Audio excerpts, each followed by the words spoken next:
Let's talk about Anchor. If you haven't heard about Anchor, it's the easiest way to make a podcast. Let me explain. It's free. That's right. No more excuses. Get your lazy ass off the couch. Go start a podcast. There's the creation tool that allows you to record and edit your podcast right from your phone or computer. Once again, no more excuses. Anchor will distribute your podcast for you so it can be heard on Spotify, Apple Podcasts, and many more. Couldn't be easier. Even better, you can make money from your podcast with no minimum listenership. That's right, they're paying us for this ad. Thank you very much, Anchor. Download the free Anchor app or go to anchor.fm to get started now. This is The Dime, a 10-minute dive into the cannabis and hemp industry through trends, insights, predictions, and tangents. Good morning. This is the week of June 18th. This is The Dime. As always, I've got Kellan Finney here with me. This week, we're talking about the potential of cannabis. Research on cannabis continues to gain speed, and as the plant's chemical complexity becomes more clear, so does its potential. Almost 150 phytocannabinoids have been detected, but very few have been isolated and studied. While this is in part due to the U.S. federal prohibition of cannabis, it is also because most strains of cannabis are dominant in either THC or CBD, which makes the isolation of minor cannabinoids much more difficult.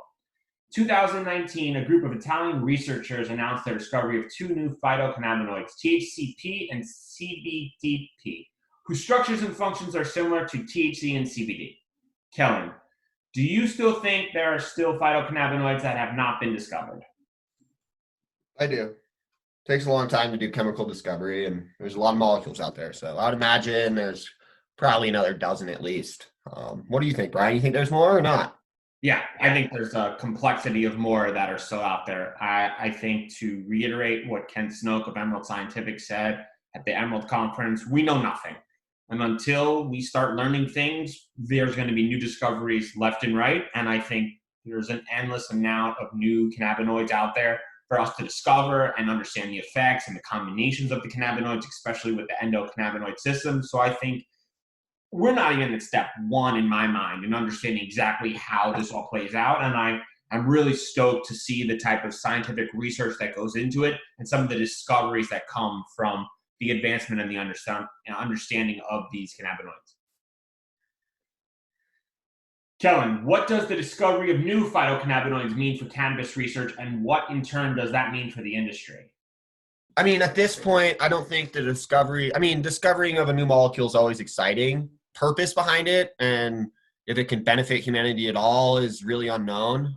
I think that I think the more exciting work is going to be actual tangible benefits from the existing 150 cannabinoids out there and being able to correlate those benefits to those molecules to actual health benefits, right? I think that's going to be way more exciting than discovering a new molecule that no one had ever heard of. That's like, oh, cool, it's a new structure, no idea what it does, add it to the other 150 cannabinoids that we don't know what it does. You know what I mean? So that's kind of how I feel. I don't know if you feel any different, Bryan.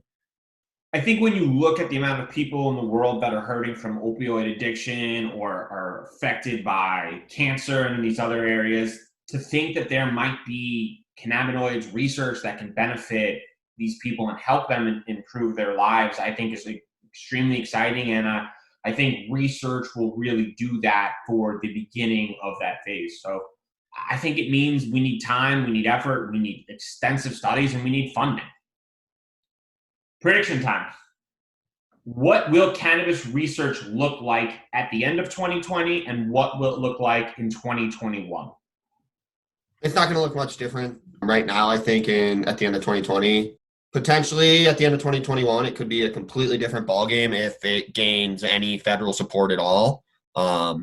If that happens, then you open the door for university research, right? And at the end of the day, university research is the most important research on the planet because no one in the universities are doing their research for profit, right? And so they're sharing all of the little tidbits that they find about any of the research that they do versus private research. Unfortunately, it's there to be monetized and it's there to be kept a secret and it's there to make money.